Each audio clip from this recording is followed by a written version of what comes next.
UP का वो अपराधी जिसने मरने के बाद भी किए थे कई अपराध, कहानी सुनकर सीएम पीएम की भी उड़ गई थी नींद। सनी देओल की फिल्म देखकर रखा नाम, 5वीं क्लास के बाद स्कूल को छोड़ा, फिर अपने ही मालिक का पहली बार सर फोड़ा।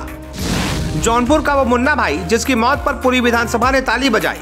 मुन्ना बजरंगी की कहानी जिससे सरकार को हो गई थी बहुत परेशानी। मुख्तार अंसारी का वो एहसान जिसने मुन्ना बजरंगी को बना दिया था खूंखार शैतान। मुन्ना का वो काम जिसने उसे बना दिया अपराध की दुनिया का बड़ा नाम।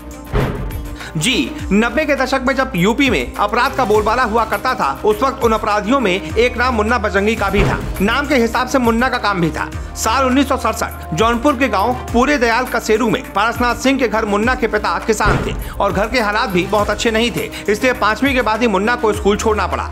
लेकिन उसके बाद मुन्ना ने अपराध की दुनिया में जो काम किया उसकी कहानी बड़ी दिलचस्प है। चलिए आज आपको मुन्ना बजरंगी की पूरी कहानी सुनाते हैं। साल 1982 मुन्ना अक्सर गाँव में लड़ाई झगड़ा किया करता था। एक दिन आपसी विवाद की वजह से मुन्ना ने गांव में मारपीट की। पुलिस कंप्लेंट हुई। तब से गांव के लोग भी मुन्ना से डरने लगे। हद तो तब हो गई जब इसके 2 साल बाद ही मुन्ना ने अपने सेठ की हत्या कर दी।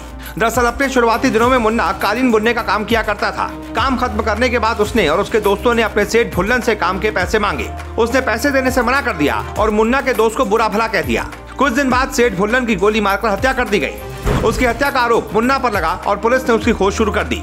जिस वक्त पुलिस मुन्ना को खोज रही थी, उस वक्त एक और इंसान मुन्ना को खोज रहा था। वो थे वाराणसी के पूर्व मेयर अनिल सिंह।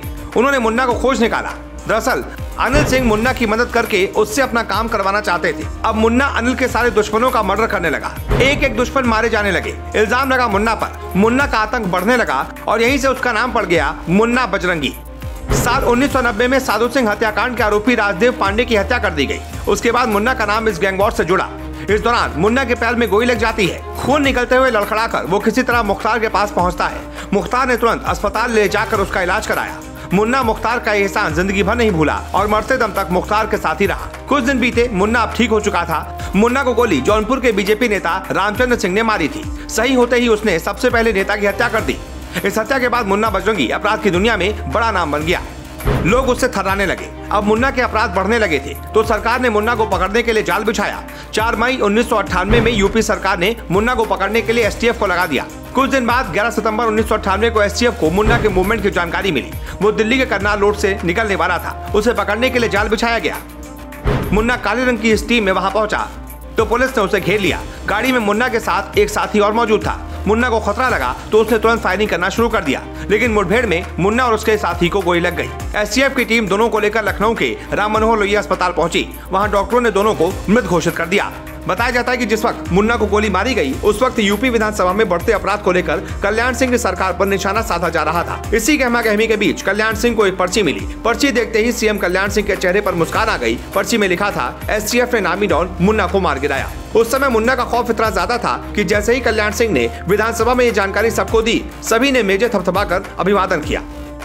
सभी ने कल्याण सिंह को बधाई दी। सदन खत्म हो गया। कुछ घंटे बाद मुन्ना की बॉडी को पोस्टमार्टम हाउस भेज दिया गया। जैसे ही डॉक्टर वहां पहुंचे तो उनके होश उड़ गए। देखा कि मुन्ना की सांसें भी चल रही थी। डॉक्टर से तुरंत ये बात एसटीएफ को बताई। अस्पताल में रहने के बाद मुन्ना को सीधे जेल भेज दिया गया। धीरे धीरे उसने अपने ऊपर लगे मुकदमे खत्म करवाए। वो जेल से बाहर आ गया और फिर अपराधों को अंजाम देने लगा। इसी बीच बीजेपी एमएलए कृष्णानंद राय की हत्या होती है। इस हत्याकांड से पूरा यूपी दहल जाता है। इस हत्याकांड का इल्जाम मुख्तार पर लगता था, लेकिन बताया जाता है कि उसे करने वाला मुन्ना बजरंगी ही था। हालांकि मुख्तार की ताकत की वजह से वो बच गया। साल 2012 में मुन्ना ने जौनपुर के मड़ियाहू से विधानसभा चुनाव लड़ा, लेकिन हार गया। फिर साल 2016 में मुन्ना के साले की हत्या कर दी गई। उस वक्त मुन्ना की पत्नी ने आरोप लगाया कि एसटीएफ उनके पति की भी हत्या कर देगी। लेकिन इसी दौरान यूपी में सरकार बदल जाती है और सपा सरकार के बाद यूपी में बीजेपी सरकार आती है और योगी सीएम बन जाते हैं। उसी वक्त एक बार 8 जुलाई 2018 को मुन्ना को झांसी जेल से बागपत जेल भेजा जाता है। अगली सुबह खबर आती है कि जेल में कुछ शूटर्स ने मुन्ना को गोली मारकर हत्या कर दी। यहीं से मुन्ना का चैप्टर हमेशा के लिए खत्म हो जाता है। जाहिर तौर पर योगी ने आते ही मुन्ना का आतंक खत्म कर दिया। आपका इस अपराधी को लेकर क्या कहना है, कमेंट करके जरूर बताएं।